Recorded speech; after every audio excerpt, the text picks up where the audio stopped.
Saudações, galera, tudo beleza? Professor Jefferson na área. Então hoje, como prometido, nós começamos essa semana de 2 aulas de Sociologia. Essas serão as últimas aulas também que nós vamos ter neste bimestre e as últimas aulas do ano. Primeira coisa, pessoal, eu quero agradecer todos esses anos que nós tivemos aula.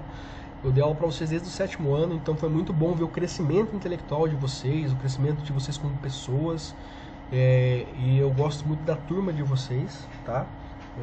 Por conta dessa proximidade que nós tivemos por alguns anos, aí por 5 anos, então é muito bom, eu gostaria de estar aí convivendo com vocês nesse último ano escolar, mas eu acredito, tenho confiança de que todos vocês serão pessoas íntegras, honestas, com objetivos bem definidos e esclarecidas. Como eu disse para vocês no início do ano, eu já estou tranquilo porque todos vocês, sem exceção, já estão vacinados contra a ignorância. Então é isso que eu gostaria.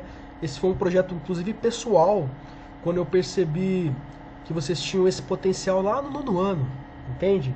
Então eu deixei um pouco mais pesado o tema das aulas, discuti coisas mais sérias com vocês. E hoje eu percebi no início do ano, infelizmente nós não tivemos a possibilidade de conviver mais, de aproveitar esse final de ano, esse resto de ano, né? Mas eu tenho certeza que no futuro eu vou ter notícia de vocês e eu tenho uma sensação de dever cumprido, porque eu sei que vocês apresentaram respostas muito aquém, muito além, aliás, desculpem, né? Muito além daquilo que eu esperava, né? Eu esperava algo no nível de ensino médio, mas vocês me apresentaram muitas vezes discussões no nível de faculdade, de universidade. E é bom que vocês já estarão, de certa forma, bem habituados a esse contexto que vocês vão acessar daqui a uns tempos, quando vocês chegarem na universidade. E eu sei que muitos de vocês têm esse sonho latente. Eu desejo muito que vocês consigam alcançar todos os objetivos que vocês traçaram aí, beleza, pessoal? E é nesse clima de saideira, né, que eu vou voltar a falar para vocês desses sociólogos da pós-modernidade, né? Então, só para recapitular aqui, para nós não ficarmos com esse vácuo, na aula passada eu expliquei para vocês esses impactos da pós-modernidade. Então, o principal impacto da pós-modernidade é essa ausência de fundamentos, né? Então, até a modernidade, o universo era cósmico, todas as coisas estavam no seu lugar, tudo tinha uma razão de ser.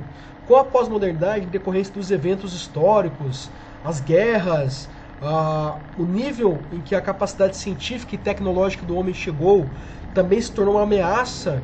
Então, os fundamentos eles começaram a se fragmentar, até chegarmos a um ponto em que nós não sabemos nem de fato quem nós somos, como é que é o homem do século XXI, né? O que identifica o homem do século XXI, se é a tecnologia, se é o consumo, se é o narcisismo e assim por diante, tá? Então, hoje então, galera, nós vamos ir para um outro teórico muito importante, um sociólogo muito importante, que é esse que vos apresento, Norbert Elias, né? E ele foi muito importante para descrever quais são os mecanismos presentes no processo civilizador, tá? Porque a nossa cultura, ela funciona em frentes, né? Eu tenho o processo histórico dessa cultura, eu tenho os processos tecnológicos, eu tenho os processos políticos, e eu tenho o processo civilizador, que engloba tudo isso que eu falei, tá? Com um fator fundamental, que é o de controlar e equilibrar os interesses dos indivíduos em relação aos interesses da comunidade. Então, teoricamente, o processo civilizador tem essa função, né? Apaziguar ou aproximar os interesses individuais, né, com os interesses da comunidade. Então, basicamente, nós somos domesticados para exercer funções que estejam que sejam adequadas, né, à vontade comum, à vontade da comunidade, tá? À vontade comunal, gregária, tá? Em diferentes momentos da história. O que ocorre é que os mecanismos para conduzir esses indivíduos, eles vão se alternar, eles vão se modificar. Então, se na Idade Média a relação que você tinha com o clero, né, com a religião, pensando em um contexto de Europa, é o que definia se você era civilizado ou não, hoje em dia a relação de civilidade está muito mais relacionada com o nível cultural, com o nível socioeconômico que você tem. Tá? Então, esses mecanismos que vão definir o que é civilizado e o que não é civilizado, eles vão se alterar conforme a história se desdobra. E se vocês querem ter uma prova disso, assistam um documentário não, desculpe, uma série que foi postada recentemente na Netflix, que chama Bárbaros, que mostra essa relação que os romanos tinham com os povos germânicos. Então, a única justificativa que eles davam para poder dominar aqueles povos é que eles eram mais civilizados. E a palavra civilização vem do latim, que é civitas, cidade. Então, os romanos eles se achavam muito mais civilizados, simplesmente porque eles eram mais afeitos à higiene do que os bárbaros. Então, porque eles tomavam banho e os bárbaros não. Porque eles tinham uma relação estrutural melhor e os bárbaros não, e assim por diante. Então, os mecanismos de demonstração do que é civilizado ou não, eles vão mudar com o passar do tempo, tá? E é isso que o Norbert Elias vai analisar nas suas obras. Então ali, pessoal, na página 20, tem uma parte que vai explicar, que vai abordar esse processo de como ocorre, né? Aliás, vai trazer, né, essa indagação de como ocorre o processo civilizador. Então, basicamente, é quando uma dada aristocracia passa a adotar costumes específicos. Então, basicamente assim, ó, todo mundo está vivendo em comunidade sobre os mesmos recursos, as mesmas regras. De repente, um dado grupo lá, eu não quero mais me misturar com a massa, eu quero ter a minha própria forma de viver. Então, forma-se uma aristocracia, aristos do grego melhores, né, kratos poder, o poder dos melhores. Então, eles vão adotar certos costumes que não serão acessíveis aos demais membros da comunidade, da massa que forma a comunidade, tá? Então aqui, ó, em outros termos, Norbert Elias observa que a nobreza se utilizou de elementos simbólicos como as prescrições relativas aos modos de comer, falar, vestir-se e comportar-se para manter certo distanciamento dos demais grupos sociais e ampliar seu status social. No entanto, o autor destaca que, com o passar do tempo, os comportamentos pertencentes à aristocracia começaram a ser imitados pelos demais estratos sociais, em particular pela burguesia, que aspiravam aos mesmos privilégios e honras, tá? Então, basicamente, galera, sabe aquele incômodo que você tem quando você é convidado para ir num restaurante chique e você não sabe por que você se sente incomodado? Isso é o processo civilizador atuando sobre você e você nem percebia. Porque nós introjetamos isso, porque nós desde pequenos, né, e eu acredito que vocês tenham essa mesma relação, nós somos educados a entender que o nosso lugar é este, não aquele. Que nós não podemos ir num lugar comer bem, porque é muito caro, porque não faz parte do nosso ambiente. E mesmo que você tenha dinheiro para participar desses ambientes, quando você chega nesses ambientes, existem uma série de regras que você nunca teve contato. Então os talheres, a forma de se postar, a forma de se vestir, a forma de se dirigir ao garçom. Estou dando um exemplo simples, mas isso acontece e isso é uma prova de como esse processo que o Norbert Elias ele denuncia, ele ocorre em vários momentos da sociedade.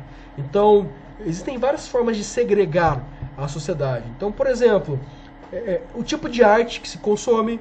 Então, as pessoas de uma classe mais abastada consomem um tipo de arte, enquanto as pessoas que fazem parte da massa consomem um outro tipo de arte. Na verdade, a arte ela não deveria ter fronteiras, mas essas aristocracias elas vão elas vão tomar, né, elas vão se tomar de assalto esses valores, esses mecanismos, essas formas de expressão para eles e vão decretar que aquilo faz parte do capital cultural deles e não do restante que forma aquelas sociedades, tá? Então, basicamente, quando você vê essas segregações em várias sociedades, onde você tem bairros mais bem estruturados em relação a bairros que são menos estruturados, onde você tem mais presença do Estado e menos presença do Estado. Tudo isso faz com que você tenha uma relação que é bem, digamos assim, estamentária, né? Segregada, diferente, de diferentes classes, tá? Então é isso que define. Então aqui na página 22 tem ali um fragmento do Norbert Elias com o Scottson, né? John Scottson, que é o parceiro de análise social dele. E é muito interessante nós analisarmos esse fragmento, que ele vai corroborar isso que nós estamos falando aqui, tá? Então naquela pequena comunidade...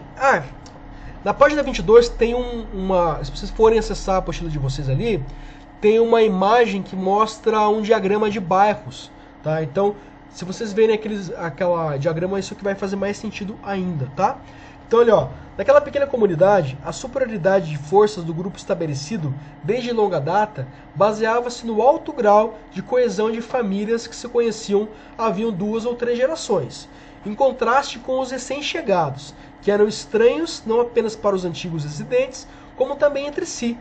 Era graças a seu maior potencial de coesão, assim como a ativação deste pelo controle social, que os antigos residentes conseguiam reservar para as pessoas de seu tipo os cargos importantes das organizações locais, como o conselho, a escola ou o clube, e deles excluir firmemente os moradores da outra área, aos quais, como grupo, faltava coesão. Assim, a exclusão e a estigmatização dos outsiders pelo grupo estabelecido eram armas poderosas para que este último preservasse sua identidade e afirmasse sua superioridade, mantendo os outros firmemente em seu lugar. Basicamente, o que ele quer dizer é o seguinte, que as sociedades elas são definidas por 2 grupos, né, grosso modo aqui. Os estabelecidos e os outsiders. Basicamente, pense o seguinte, galera. Pense o bairro de vocês aí. Quem que está mais tempo no bairro de vocês? E pense essas pessoas que estão mais tempo no bairro de vocês, se elas têm mais ou menos vantagem, no sentido de ter mais propriedade ou menos propriedade. Então pense o seguinte, vamos supor que eu quero morar aí no SIC, onde a maioria de vocês moram. SIC, Tatuquara, Portão, Capão Raso. E eu quero morar aí. Eu vou ter menos ou mais facilidade de conseguir uma casa, de conseguir um trabalho. É óbvio que eu vou ter mais dificuldade, né? Então as pessoas que já estão ali, naquela localidade, elas vão conseguir passar aqueles recursos que elas conseguiram concentrar para as próximas gerações que estarão vinculadas a elas. Então uma sociedade basicamente funciona assim. Obviamente que as famílias mais antigas e mais consolidadas, mais estruturadas, elas vão ter mais relevância e mais controle das instituições que formam aquela sociedade. Então pense o seguinte, as famílias, os nomes de famílias famosas que vocês conhecem, já estão em Curitiba ou em outros lugares há muito tempo. Então obviamente os setores que envolvem comércio, envolvem serviços, envolvem propriedade, envolvem latifúndio, elas estarão concentradas nessas famílias que têm uma estabilidade, ou seja, que já estão estabelecidos. Então, possivelmente, os próximos a vir, as próximas gerações, já vão ter uma vantagem, porque elas vão ter recursos, vão ter renda para sobreviver, vão ter um capital. Enquanto pessoas que não têm essa mesma realidade, que vêm de fora, elas vão ter que fazer isso do zero. Então, geralmente, por isso que pessoas de uma região que tem uma cultura muito mais fundada naqueles valores, vão tentar rechaçar quem é de fora. Então pense lá os europeus. Por que eles não gostam de imigrantes? Porque eles já estão estabelecidos. Eles já têm recursos, carreiras, empregos. Então eles não querem que aquele que é o outsider, o que vem de fora, ele ocupe esses cargos, seja uma ameaça, tá? Então, aí que nós vamos ter essa diferença entre os marginalizados, aqueles que estarão à margem, os outsiders, em relação aos estabelecidos. É uma questão só de tempo e de segmentação, de estruturação. Isso também passa pela consolidação dessas famílias, desses grupos.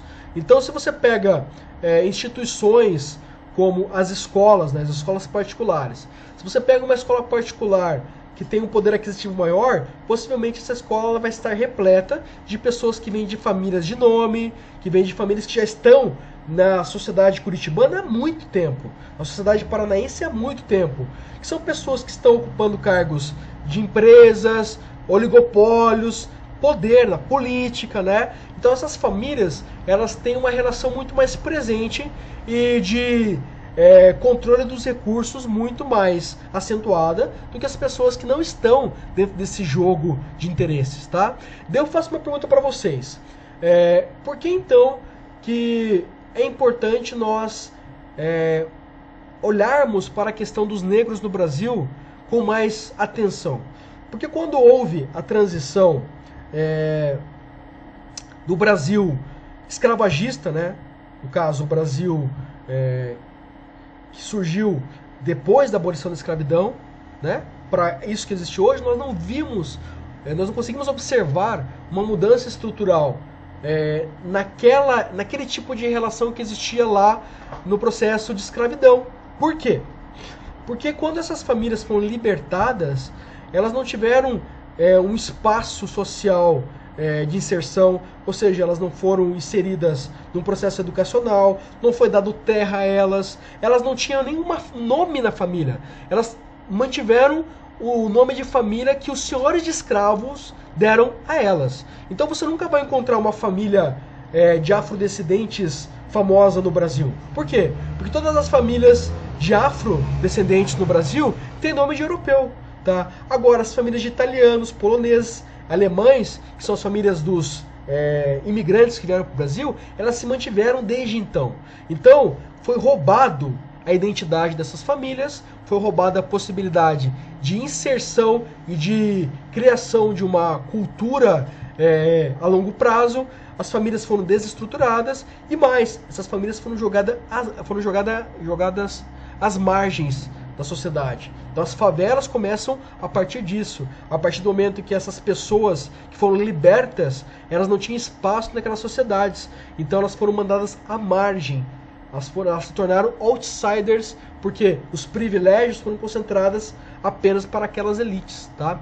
Então essa relação do outsider e do estabelecido é uma relação muito mais geográfica do que qualquer outra coisa, beleza, pessoal?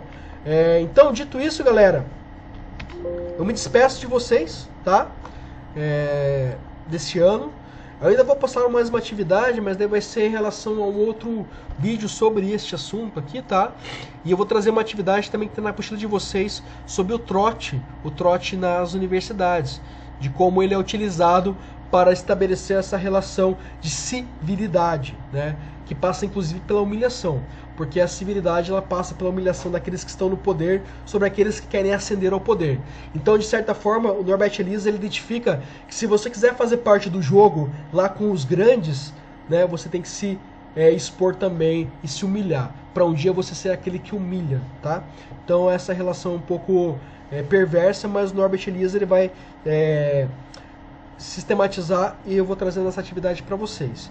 Então, pessoal, eu espero que vocês tenham muito sucesso, tá? Espero que vocês tenham tirado proveito mesmo nessas condições adversas que nós passamos durante esse ano. E vocês sabem que eu estou sempre à disposição de vocês para o que vocês precisarem, tá? Eu não tenho redes sociais, tá? Mas vocês podem me mandar e-mail, eu vou deixar meu e-mail em anexo com vocês nessa atividade.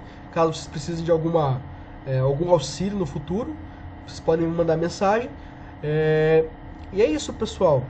Foi muito bom ver o crescimento de vocês. Eu me sinto muito orgulhoso de mim, dos professores, de vocês, de fazer parte dessa história, dessa formação de vocês, nem que seja ali com 50 centavos. Mas isso já é importante para mim e eu tenho muita satisfação de dizer que todos vocês são pessoas maravilhosas. Eu pude conviver com vocês por muito tempo, então vou sentir muita saudade, inclusive, e precisando de alguma coisa, estamos aí. Um bom final de ano para vocês, saúde para vocês e para a família de vocês também. Abraço fraterno, pessoal, E se precisarem, estou aqui à disposição. Até mais, pessoal!